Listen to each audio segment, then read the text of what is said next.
जय श्री कृष्ण, जय श्री राम। इंद्र एकादशी आश्विन कृष्ण पक्ष में होता है। युधिष्ठिर बोले, भगवान वासुदेव से निवेदन किया कि मधुसूदन अब कृपा करके यह बताकर मुझे कृतार्थ कीजिए कि आश्विन मास के कृष्ण पक्ष की एकादशी को किस नाम से पुकारते हैं। भगवान श्री कृष्ण ने स्नेहपूर्वक कहा, कौन्तेय, आश्विन मास के कृष्ण पक्ष में पड़ने वाली एकादशी का नाम इंद्रा एकादशी कहते हैं। इसके व्रत के प्रभाव से बड़े बड़े पाप नष्ट हो जाते हैं। जो इसका व्रत करता है उसके पितरों की सद्गति हो जाती है। इस संबंध में एक कथा मैं आपको सुना रहा हूँ, ध्यान पूर्वक सुनो।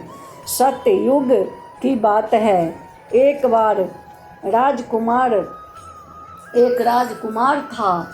वह महिषपतिपुरी का राजा था। उसका नाम इंद्रसेन था। इंद्रसेन धर्म पूर्वक अपनी प्रजा का पालन करता था। चारों ओर उसका यह यश फैला हुआ था। वह विष्णु भगवान के भक्ति में लीन रहता हुआ उनके मोक्षदायक नामों का जप करते हुए ही समय बिताता और प्रभु के चिंतन में ही लगा रहता था। एक बार इंद्रसेन सुखपूर्वक अपनी राज्यसभा में बैठा हुआ था। तभी आकाश के मार्ग से उतरते हुए देव ऋषि नारद आ पहुँचे। उन्हें आया देखा तो राजा हाथ जोड़कर खड़ा हो गया। उसके पूर्ण शिष्टाचार के साथ उनका सम्मान करते हुए उसे आसन पर बिठाया और मधुर वाणी में बोला, देव ऋषि, आपने यहाँ पधार कर मुझे बहुत धन्य कर दिया।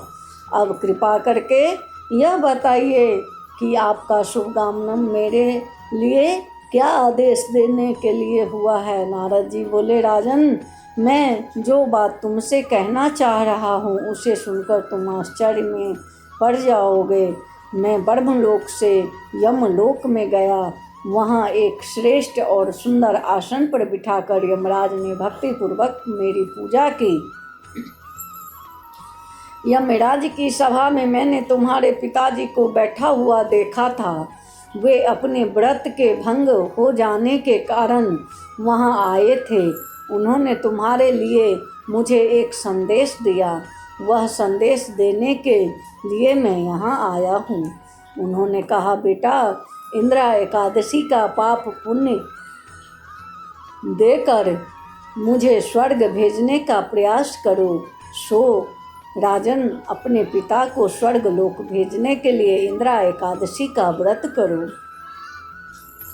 नारद जी की बात सुनकर राजा ने उनसे निवेदन किया, भगवान, कृपा करके यह और बता दीजिए कि इंद्रा एकादशी का व्रत कब और कैसे किया जाता है। नारद जी बोले, राजन, आश्विन महीने की कृष्ण पक्ष की दशमी के दिन श्रद्धा के साथ शुद्ध मन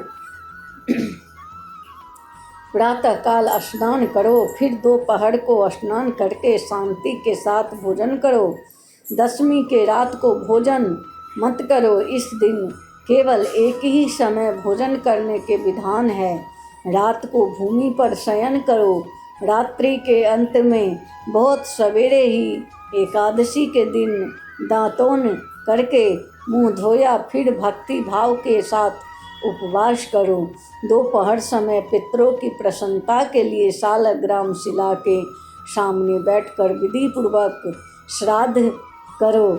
ब्राह्मणों को श्रद्धा के साथ भोजन करा के दक्षिणा दे उनका स्वीकार सत्कार करो। पितरों के लिए दिए गए अन्न के पिंड सूंघ कर गाय को खिला दो। इसके बाद धूप दीप नैवेद्य ऋषिकेश की पूजा करो। उनके सामने बैठकर रात्रि जागरण करो। सवेरे होने पर द्वादशी के दिन फिर भक्ति के साथ श्री हरि की पूजा करो। उसके बाद ब्राह्मणों के भोजन करा के परिवार के साथ स्वयं भी भोजन करो। नारद जी ने इंद्रसेन से कहा, राजन, आलस्य त्याग कर इस विधि से इंद्रा एकादशी का व्रत करो, इससे तुम्हारे पितर भगवान विष्णु के लोक में चले जाएंगे। इंद्रसेन से यह कहकर नारद जी अंतर्ध्यान हो गया। राजा ने उसकी बात बताई हुई विधि से रनिवास की रानियों में पुत्रों और सेवकों सहित इस उत्तम व्रत को किया। व्रत पूरा हो जाने पर आकाश से पुष्प की वर्षा होने लगी।